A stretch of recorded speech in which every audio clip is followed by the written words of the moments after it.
Welcome to A More Beautiful World podcast with Susyn Renee, a place for those of us with the desire to expand our consciousness, tap into higher vibrations of love, and to connect into a community where together we can make the world a more beautiful place.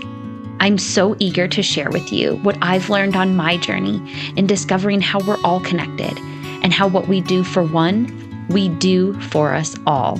Here, I'll be sharing my own experiences, knowledge, and expertise for how you can heal, transform, and ascend your being so that together we can create the more beautiful world we all know is possible. Well, hello, tribe, and welcome to another episode of A More Beautiful World. In this episode, I am taking you through part one of my second plant medicine journey with grandmother ayahuasca. And in part one of this story, I am taking us into the darkness, into a darkness I know we all have struggled with. My second ayahuasca journey was much more difficult than my first, as I really experienced a dark night of the soul, connecting into all the shame, all the self-judgment, all the self-hatred, all of the feelings of not feeling worthy, not feeling like I was enough. And over these next 3 or 4 episodes, or however many my story tends to take for us, I'm going to tell you not only how I went into the darkness, which we'll cover in this episode, also how I came out on the other side of it. And I share my second journey with grandmother with you because I believe she offered me some medicine that needs to be shared with you all. If you have ever felt like you're not good enough, you're not worthy enough, you need to do more, you need to be more, and maybe you've always had a battle within yourself, where you've been trying to accept yourself fully, been trying to love yourself. If that is you, which I believe a lot of us carry those underlying currents within us, but if that is you, then the medicine I'm sharing with you today was absolutely meant for you. So I'm grateful you are here. And as always, I'm going to just start with a little question before I get into my darkness and part one of this journey. But I encourage you to reflect and ask, what pain do you have inside of you? Are there times, or is it all the time? Are you your own worst critic and find yourself maybe even sometimes just beating yourself up, right? Again, with that essence of I need to do more, I need to be more, I need to make more money, I need to, be healthier, whatever it is. And do you maybe carry shame? Is there shame within you? A lot of us carry it, for not being lovable or not feeling lovable, right? We're all lovable, but not feeling lovable or not feeling like you are enough. I know up until this ceremony, I carried all of that with me. A lot of pain, a lot of shame, a lot of self-judgment, not feeling worthy enough, not feeling lovable enough. And going into my second journey with grandmother ayahuasca, those feelings were something I had been carrying with me all throughout my life, but I didn't quite know what they were doing to me, and I really feel like this experience in my second retreat and my second ceremony with grandmother really had me look at this pain, look at this judgment, look at this shame. And I do believe in sharing this story, it will also provide medicine for you on your journey.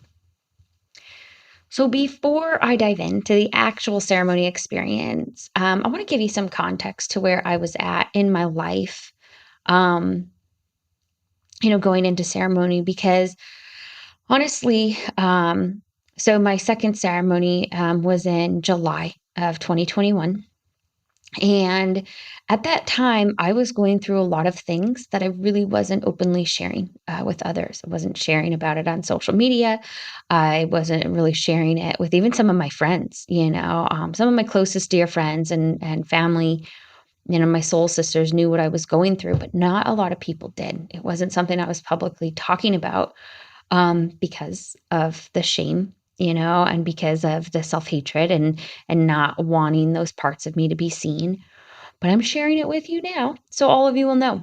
Um, so at the time, July of 2021, I was 35 years old. My hormones were a hot mess, specifically my female hormones. I was struggling with estrogen dominance that I had found out about a couple months prior. And about 2 months prior to going into ceremony, I had also started to struggle more and more with chronic pain, particularly in my legs.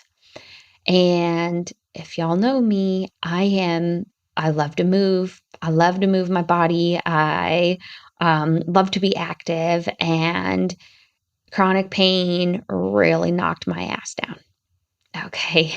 Um, and the pain I was experiencing was particularly in my legs. It was also at this time I was at the heaviest weight of my life. Pretty much, I'd say, I was about 10 pounds over where I wanted to be. And, I say 10 pounds, some of you might scoff out there, but when you are only 5'2", 10 pounds is a big deal. Um, But all of that, right? The heaviest weight of my life, the chronic pain, the hormones being a mess, which all of that's connected, right? But all of that had me feeling quite a bit down, and it was starting to bring up, a lot of that inner critic, right? I'm so knowledgeable. I know so much about holistic medicine. Why can I not fix this, right? What's wrong with me? Why am I not good enough, right? All of that was swirling. So, the month leading up to ceremony, so, pretty much like June of 2021, with all of that going on, I was having a lot of difficulty just even getting up and down the stairs in my home. I would be sore 10 days after just like a gentle short hike or, an easy, gentle yoga class. And that was difficult for me because again, I've always loved and still do love movement and love nature, and I felt trapped. I couldn't even do the things I love because of the pain. And on top of it, no matter what I tried to do, I couldn't lose any of the weight either.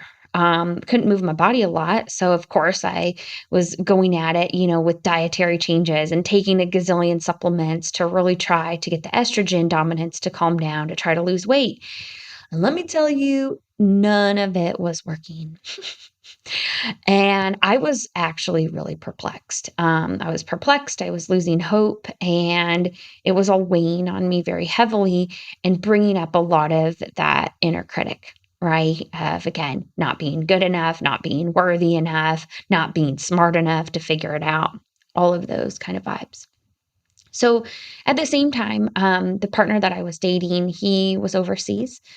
And so through all of this, I was also navigating the trials and tribulations that a long distance relationship can bring. And on top of that, I was also having some huge questions on whether or not this was the right relationship for me. Also wondering if my partner was good enough for me. Right. So here I am not feeling enough, question if my partner's good enough.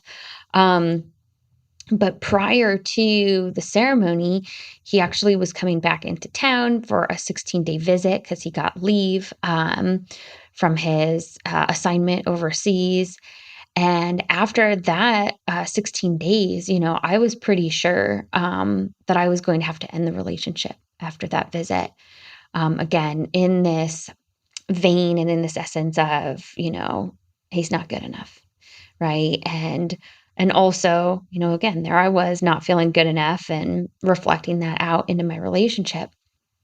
But it was during, the month of June and his visit back. It was during this time that the opportunity for another ceremony opened up. And I just remember so vividly, I was torn as to whether or not to go. And the torn feeling wasn't coming from not being called to the medicine. Like I really was feeling called to the medicine. Though this time when I was feeling called to the medicine, I had a lot of fear showing up around it. I was having visions of the ceremony being really difficult, and I actually had this kind of vision of a death and rebirth happening. I kind of saw myself like going into a womb and being reborn. But it was dark and it was scary and it was uncomfortable. And it was all, if I look at it from this like death rebirth vision that I was having, I was afraid of that death, right? I was afraid of the pain that it was going to cause me and that I was going to have to feel and experience, physically, mentally, emotionally, right? Spiritually, all of that pain. And my first ayahuasca retreat, if you've listened to those podcasts where I kind of took you through my first, journey and retreat weekend with grandmother, it was overall quite beautiful. It was pretty easy and joyful for me to go through. There were a couple difficult moments, but the overall theme was very beautiful, very connected, very uplifting. And even the ayahuasqueros that I sat with, the first time, it was going to be different ayahuasqueros this time.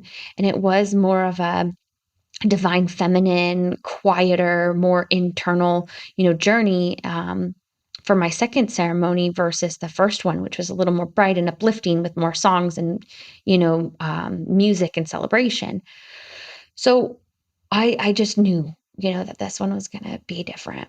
And so there was a lot of fear that was showing up. Um, Even though, that resistance and that fear was showing up, I decided to pull the trigger and make it happen. And there were so many things that could have kept me from going to this ceremony. I was just coming off of taking some vacation time from work, having my partner had come into town on leave for 16 days. And then it was about, I think, a week or 10 days after ceremony ended, I was leaving from Michigan to go back home, to where I grew up for like 17 days. So even though like with these massive vacations and time off work, I knew I had to go sit in that ceremony. So let me fast forward now to the beginning of the ceremony retreat weekend, because I think this all plays a part in what I experienced. So first of all, of course, the weekend of ceremony, I'm going out into the desert for this retreat. And it is a freaking heat wave. Okay. Temperatures were scorching up to, 118, 120 degrees. When I arrived there, at the ceremony retreat center, there's kind of two houses. One's like the ceremony house and one's like the lodging, house. And of course, the main house with the kitchen and where I was sleeping was without AC. It had gone out. They did bring in some swamp coolers, but even with the swamp coolers, you guys, when it's 118 degrees outside, all right, it's hard to keep a house cool in that heat with a swamp cooler. So, it was at least 90 degrees inside the house. So here I am with all this resistance, all this fear coming into this ceremony weekend. I arrive about 6 hours, before ceremony started. There's all these issues. So, the facilitators and, some of the guardians and the helpers there, they're scrambling, to get things set up. So I helped, with setup. I got my mat all situated in the ceremony room. And I really was just trying to do my best to spend a lot of time in the ceremony room, even though we would be sitting there for several hours that night. That's where the air conditioning was. So, did not really want to hang out too much in the main house because it was freaking hot. Um, so all of that with the setup. And oh, did I also mention to you, I was on my menstrual cycle, my moon cycle, day one of it. So, for all my women listening out there, all you men who understand what we go through as women, just to make this more of an interesting experience, right? It's a freaking heat wave in the desert. I'm, bleeding. So it's like, it's hot as fuck. I'm bleeding. I'm freaking emotional. I'm in a bunch of pain. I'm confused in a lot of areas of my life. And that is how I was heading into my first night of my second retreat with ayahuasca. All right. So now that the stage is set, um, I want to at least try to get you through this first night in ceremony.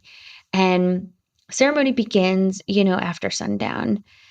And I knew that I was going in with the intention of connecting into unconditional love for both myself and for others.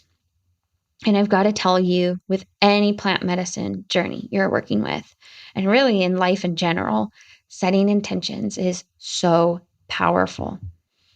And I am so grateful that Spirit called me to set that intention because, as you'll see as we go through these next few episodes, I do believe, I got what I asked for, and that grandmother delivered me, the exact healing, the exact experiences, the exact medicine I needed to tap into that unconditional love for self and for others.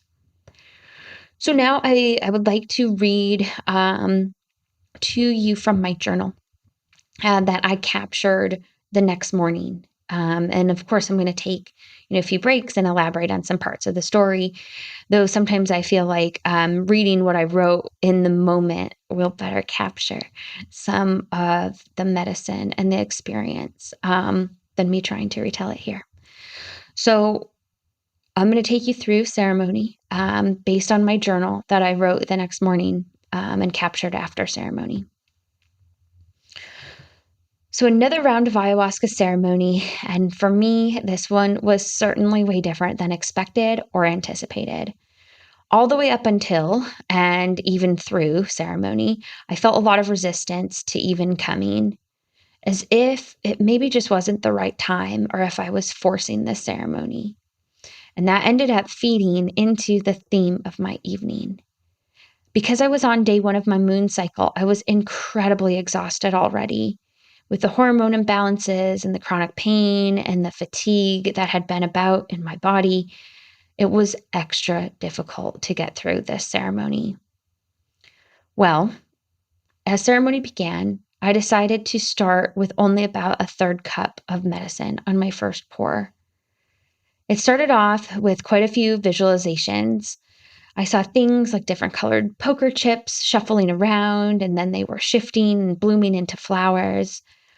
That was really beautiful and distracted me for a bit, though quickly I had a deep melancholy and a deep sadness that came through me, and it stayed with me for a majority of the night. And it has even carried through into this morning. I kept doing my best to tap into joy, to tap into love, to tap into higher vibrations, though I kept feeling this pain deep inside, this pain that kept pulling me back. Over the course of the night, what had unfolded with my intention of unconditional love was that I have not been loving myself, and I have not been being kind with all that I have been going through. I always push myself to improve, and am constantly judging myself for not being enough, for not doing enough, for not being healthy enough, and it has absolutely exhausted me. Being my own worst enemy has left me so incredibly depleted in my body. The message that kept coming in for me was to rest and replenish. I kept feeling like I needed to stop pushing so hard and maybe take a break and to just simplify, to actually rest and recharge my mind, body, and spirit. Just writing that now brings tears to my eyes, though it also feels incredibly liberating. And as I saw how harsh I was on myself and my own journey, it began to unfold how unkind I can be to the ones I love. So I'll pause there for a second because I think it's worth noting here that that was some difficult energy to feel into. Um, and as you're, sitting there in ceremony in the darkness with the Icaros, the medicine songs playing, you know, being inside your own head, your own heart, and feeling through that pain, and seeing that pain, really affecting me, and how much it was pulling on me and weighing on me and exhausting me. I had, which I'll talk about a little bit more as I go through this, but, I could see the connection to this self-hatred and this shame and this not enoughness and, to always pushing myself, um, to do more, that it was actually exhausting me. And it was really sad. It was really sad to recognize how long I've spent in my life in that energy space. Um, and for me, because I've always done a really good job of putting others before myself, I think what hurt also just as deeply was recognizing all of this not enoughness, all of this judgment. I was also putting on some of my closest relationships. So, two people that came up in ceremony were my cat, Conway, and my partner at the time. So, going back to my journal and reading, and as I saw how harsh I was on myself and my own journey, it began to unfold how unkind I can be to the ones I love, and how hypercritical and judgmental I have been being. Then came up some things uh, that are on differentiating between judgment and discernment, and making sure to have more acceptance for all things, while also allowing myself to choose things that simply are not for me, be it for work, be it foods, relationships, or activities, or anything. So this is a real interesting note as I was feeling through all of this judgment and this shame and this self-hatred. This concept of, really seeing judgment versus discernment became super crystal clear, and that it's okay to discern what is good for you and what is not, right? It's that judgment, though, judgment and discernment are so different. And that just became so clear that, you know, stepping away from judgment, and moving into discernment was something that I needed to do. I also, going back to my journal, I also really wanted to get on the healing mat all night. And there was another lesson that came up with this.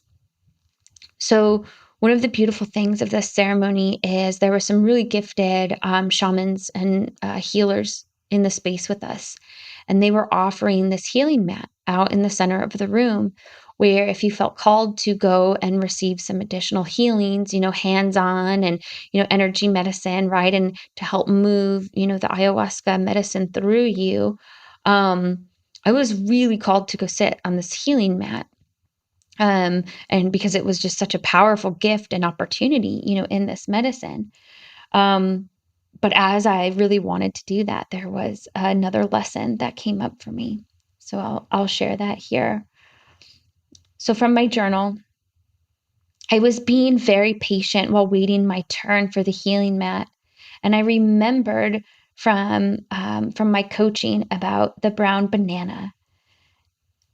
So I'm going to quick tell you what the brown banana story is. I was in this coaching group, and the woman who was leading it shared the story of this analogy of the brown banana, and how if you're in a room, full of 100 people, and there's a bunch of bananas about, and everyone, is going to eat one.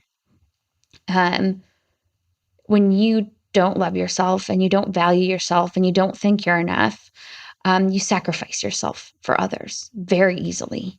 And the concept she brought up is that you will be in a room with all these people with all of these yellow bananas, but you will let everybody else take the yellow, perfect bananas, right? And you will take the beat up brown banana. You will sacrifice your needs for others. So that analogy came in during ceremony. So back to my journal. I remembered from coaching about the brown banana, and I realized with this healing mat, I was letting everyone take the yellow bananas, and I was leaving myself with the brown one. I'm actually very proud of myself for staying persistent and asking to get on the healing mat for my own healing, because I know in the past I would have just not done it, which is so true. So when I finally got my turn on the healing mat, without just taking that brown banana and passing over the opportunity, I was so blessed to have two of the healers working on me and holding space for my healing. It felt so powerful to be able to open up and receive the healing from them and to have even asked for help. I've never been good at asking for help, and asking for help in itself felt amazing. I believe this was a good sign that I am turning the tables truly and deeply to begin to meet my own needs and to bring more balance to all of my giving, all of the giving that I have done and exhausted myself with my entire life. One of the healers mentioned to keep a bucket nearby after my session for purging. And while I never actually purged through my mouth, after my session on the healing mat, I had loads of tears pouring out of me. This really had the essence of self-love. And I felt myself releasing so much of the shame, so much of the self-hatred that I had had toward myself for where I'm at right now. This helped me connect into some deeper self-love and feel more soothed. I knew it wasn't all of it, but feeling through that pain and being able to get support to help move through it was so soothing. So pause there. It was a really difficult night. um, Having a history of not being good at asking for help, having a history of, feeling like you got to show up perfectly on the outside all the time, even though your insides might be a mess. Always self-sacrificing, always taking that brown banana, and finally stepping up and asking for help and receiving it was really beautiful. Actually, it's making me kind of get a little emotional right now. So thank you for understanding that. But I want to get back to my journal and finish what transpired in the night. We finished the night with some dancing, and although that was really difficult with my body being in so much pain, it did feel good to move the medicine around. And after some super gentle dancing and the closing prayers, which again brought more tears about, I came back to the main house in the hotness for some fruit, some soup, and some crackers. And after a bit of quick nourishment, I was really called to go outside. All I wanted to do was look at the stars and get grounded. And wow, what a way to finish off this difficult night. It was good to end on a bit of a high note. I was amazed, as always, at the beautiful stars across the night sky. And I saw a gorgeous, long-tailed shooting star, and I made a wish. And I wished for my physical health to be restored. It was at that time I heard a pack of coyotes that were out hunting, and they were calling out into the desert. And it was such a beautiful sound, and it had such beautiful energy to it. I listened to them howl and celebrate, and while with a smile on my face, I saw a few more shooting stars in our beautiful night sky.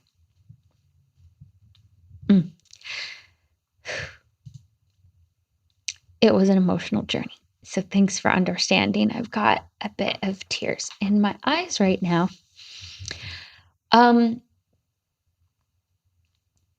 It was a heavy night.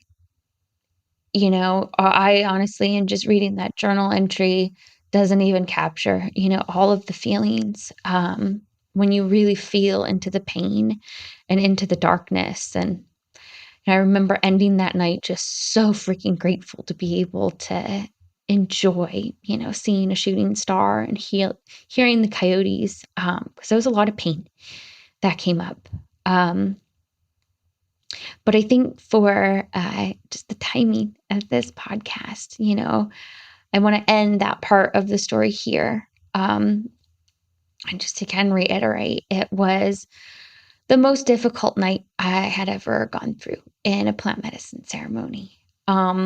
These intense feelings of pain that came up, and facing the self-judgment and all the harshness that I had for myself, facing the fact that I had been so unkind to myself, and so unloving, and furthermore, even, so unloving and judgmental of others too. And realizing I've spent, my entire existence just sacrificing myself for others, and sacrificing my own needs, and always taking that brown banana, when there were plenty of yellow bananas to be had. It was a lot to face. And again, while I did end the night on a relatively good note, connecting back into Mother Nature is always so healing. Those deep, deep feelings of pain and discomfort and sadness, they carried me, and they carried with me, into the next day.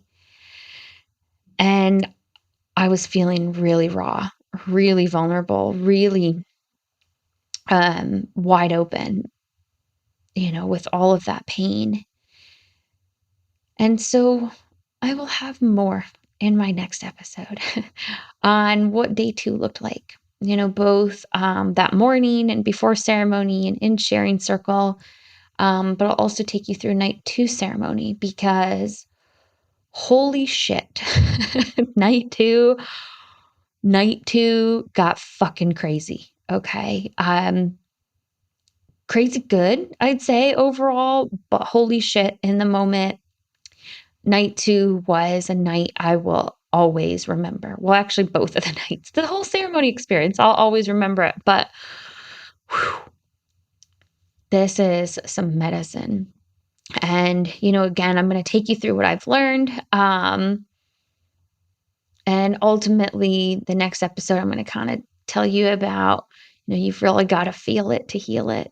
And the only way out of your pain is to move through it, and some of that came to me more in integration, but I want to end here, so you guys can feel excited about what's to come next. But remember, tribe, what we do for one, we do for us all.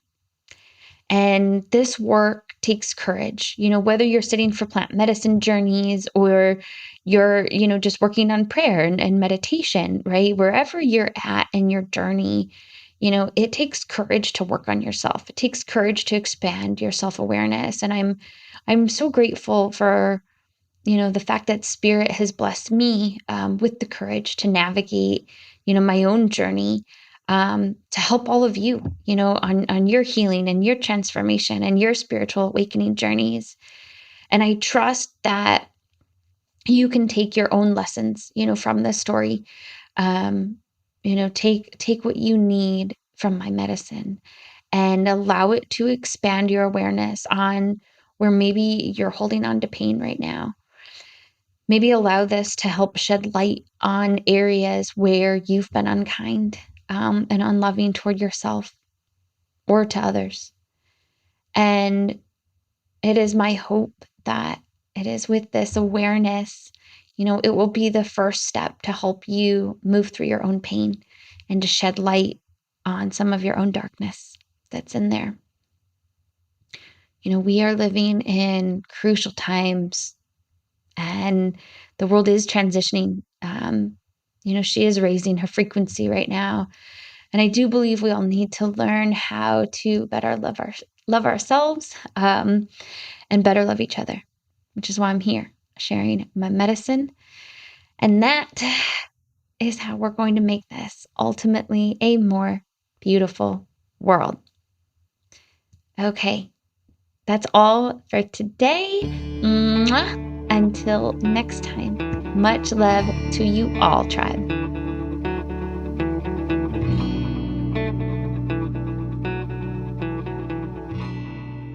Hey, tribe. Thank you so much for watching. If you liked this podcast, make sure to like the video below and then click subscribe so you never miss an episode. And remember, I've got lots of free resources available to you to support your healing, transformation, and ascension so you can help in making this a more beautiful world for us all. Make sure you check them out in the description below. Thanks again for tuning in, tribe. And until next time, much love to you all.